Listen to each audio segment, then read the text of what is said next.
Hi, I'm Connie, and I'm here today to show you how to use Karen Kay Buckley's Perfect Stems.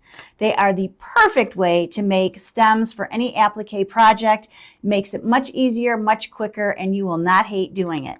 So her package comes with 8 different size stems, starts at 1/8 of an inch and goes up to a 1/2 inch size.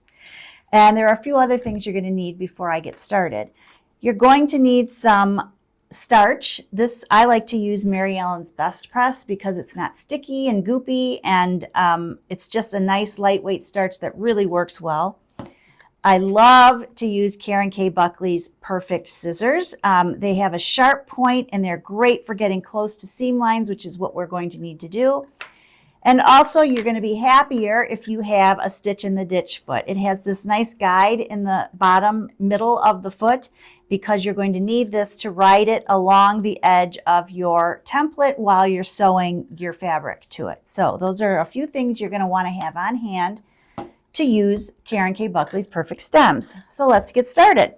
If my pattern calls for a 5/16 inch stem, I just grab that, and you can see there's a large measurement on all of the templates.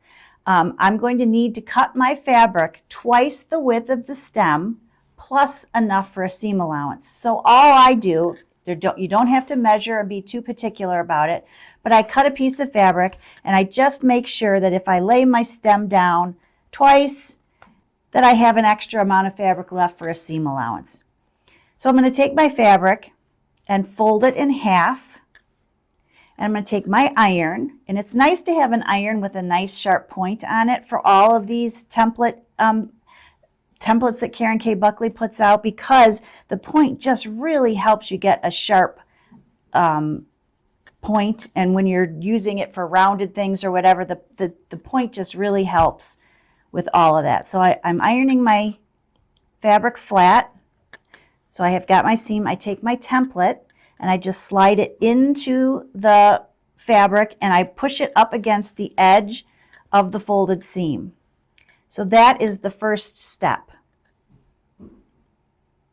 Then I'm going to take it to my sewing machine, and with my stitch in the ditch foot, I'm going to ride it right along the edge of the template so that my seam is as close to the template as I can get it, and I have all this extra seam allowance. I'll end up with this. You can see that the seam is right up next to the template, and it was easy to do and it was quick. So next you're going to want to take your scissors and you're going to want to cut this seam as close as you can get, the seam allowance, as close as you can get to your seam line without cutting the stitches. And then you can throw that away, and you'll end up with this tiny little seam. So next thing is you're going to take your thumbs and just gently turn the fabric on the template so that the seam ends up in the middle of the flat side of the template.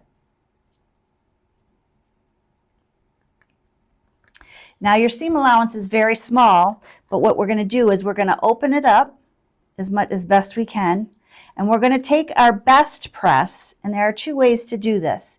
One, you can take your best press and just spray the fabric away from your wool mat. You don't want to get any starch on your wool mat because it can cause a problem for you with your mat in the future. But so take it away from your mat and you can spray the top because you just want to dampen that top seam a little bit.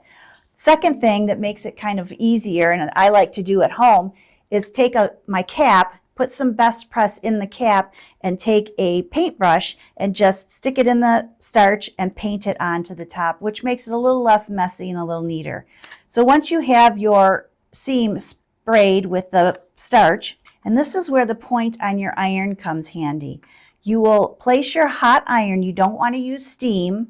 The starch will be steam enough, and you just sort of wiggle your iron over the top of that seam, and it will dry the little bit of starch that you have put on there, and it makes it lay nice and flat.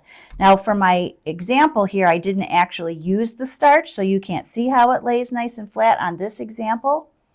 So you can see on my finished example that it lays nice and flat because this one I did starch. So then you will just slide your template out. And when you turn it over, you have a beautiful, easy to make applique stem. One thing I forgot to mention is I'm using this as a straight stem.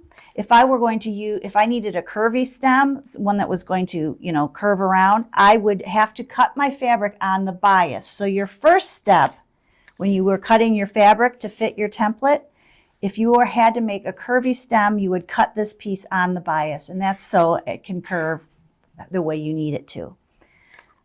So the other thing, don't worry if your stem needs to be longer than the length of the template. You can easily accomplish that by just, as you're sewing, you'll just pull your template out and just keep sewing as you go.